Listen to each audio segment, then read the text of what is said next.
Eventually, over time, they ended up opening up the yard for a few hours a day to be able to go outside and get some fresh air and use the telephone. And then they moved to, as the things started slowing down with the pandemic, they moved to a program where we could actually just like go out, like almost like before. And so a lot of the pressure was taken off, this whole idea of us having to make concessions about the time in the day room and where we're going to have groups and that sort of thing. We just took it all out into the yard and put it like out in the bleachers and stuff like that, where everybody had access to it and it was not infringing upon anybody's time or space or anything of that nature. So things started to get back to normal as people started to get vaccinated and so on and so forth. Right around this time, on the heels of the pandemic, as everything's getting back to normal, my ex-wife, Candy, reached out to me. If we go back to the beginning of Walking It Down, she was the one that was with me on the bank robbery, right? So by this time, she had moved to Phoenix, Arizona, and had taken her son with her, who was about 20-ish at the time. And we started to talk a little bit, but it just wasn't, there wasn't really anything there. It wasn't really much to talk about. She had moved on to a place in her life, and I was trying to move on to a place in my life. And we kind of like ended things on a bad note again. And I quit communication with her. I ceased communication with her, stopped calling, and just let her find her way and go on with whatever she had going on. And, in my mind, I'm saying, maybe we can revisit this situation when I get out of prison and probably go out to dinner and just talk and, good to see you again type vibe, right? My focus was heavily on what's next, preparing myself to potentially get my sentence commuted by the governor so that I can go to the parole board early or just straight up get out of prison based on exceptional conduct while I was in prison. So I really started to focus on that and continue with the self-help groups, facilitating groups, and just generally being helpful, man, helping people and trying to keep my wits about myself in a situation that I had never encountered. I thought I had been through everything by this point, but I had never faced health issues, communicable disease in particular, something like, a virus.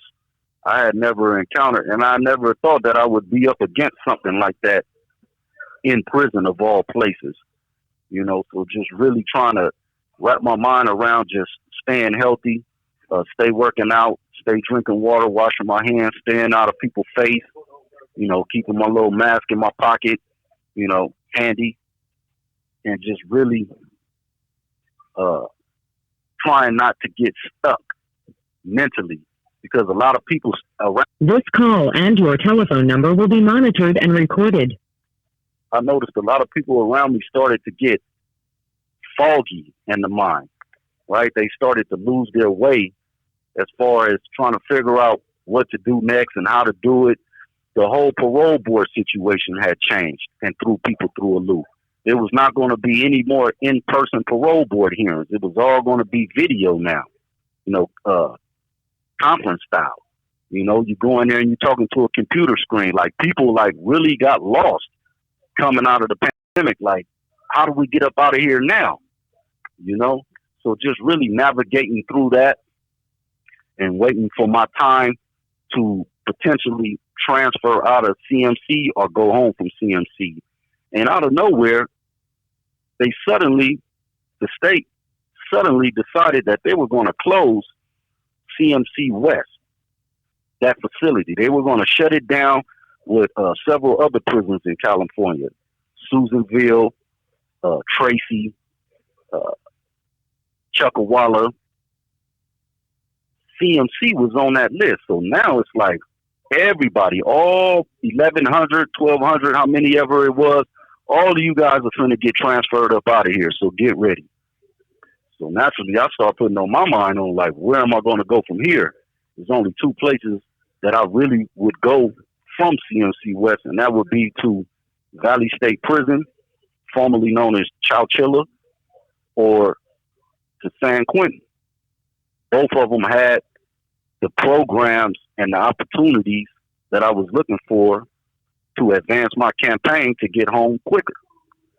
So I ended up going to see my counselor and asked him to take me to committee early. I wasn't going to wait around for them to get to my name.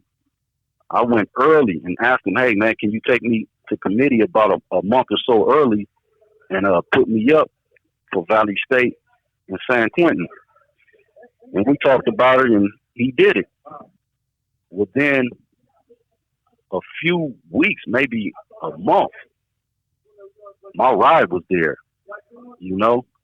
And I couldn't have been happier because the dynamics in the yard had changed so much coming out of the pandemic, with the situation where they had earlier, as I described, brought the entire protective custody population and put them into general population, or the opposite, taking people from general population and putting them into prison yards where it was all protective custody.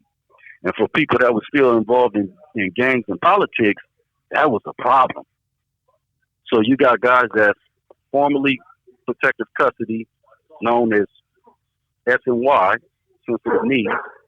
You got guys that still claiming to be, you know, with the business, active, doing their thing. They're saying that they're general population.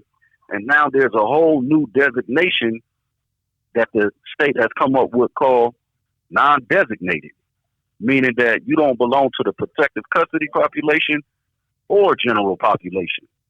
And you're willing to be on a prison yard with either or. This created this was the most monumental, revolutionary idea in the California prison system in probably the last 40 years, to bring all of those people from protective custody into a yard with people from general population that's involved in gangs and criminality, that sent them people into protective custody and expect them all to get along. While you got lifers like myself who don't want nothing to do with none of it, don't want to get involved in none of it, in the middle of it. You get into a fight, you get into a stabbing, you get into any trouble, your parole board hearing is over for the next 3 years minimum. So figure it out. There came a time as I'm waiting for my transfer that they started bringing, even though the prison is supposed to be closing, they had started bringing so many people from protective custody into the yard, SNYs to the yard, that they had went from being humble, quiet, you know, a small population, to where it was more of them than the people that was considering themselves general population, and now they became the bullies. I'm watching incidents go down of people being attacked on site coming into the prison because they're saying that I'm not going to be on the same prison yard as somebody that's in protective custody. That's a violation of what I stand for and believe in as a, you know, whatever I'm involved with. And so it's on site. So now we went from having a peaceful, laid back kind of yard for the most part to being a war zone. In the last year or so of being at CMC West. So naturally, my mind is like, man, I got to get the hell up out of here, man. I can't afford to be just walking across the plaza or, you know, down the yard, and some idiot then just got off the bus and he think I'm from protective custody, I'm SNY, or vice versa, and just cold cock me, knock me out, blindside me, because I'm not even thinking about it. I'm not even with none of this. I got to get up out of here. So the transfer couldn't come quick enough. Every day it's like sitting on pins and needles, like, man, when is these people going to come? When is this bus going to come pick me up? I need to get somewhere where the population is already settled and people have decided on what they're going to do, what they're not going to do, who they are and who they aren't. And for me, that was Valley State or San Quentin, you know? So I got the news from my counselor. He says, your bus ticket came back. Valley State is full. They're going to send you to San Quentin. So I'm like, cool, you know? And sure enough, the bus pulled up. This call and your telephone number will be monitored and recorded. I said goodbye to all those guys who later ended up getting shipped out, you know, all across the state. Some to places they wanted to go, some to places they didn't want to go, and some went to places they couldn't go, and they got into incidents, right? And so it was a big sigh of relief, you know, taking that bus ride, you know, up here to the Bay.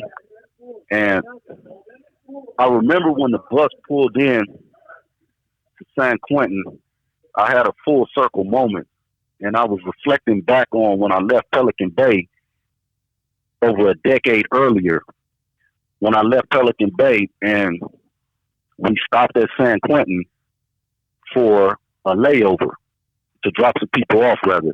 You know, there was some. You have 60 seconds remaining. That was going to get dropped off, and we were going to continue on our ride. So as I got there and I'm sitting on the bus and we're waiting to get off, and I'm looking around, I'm saying to myself, damn, man, you've come a long way. You made it all the way down to a level 2, San Quentin.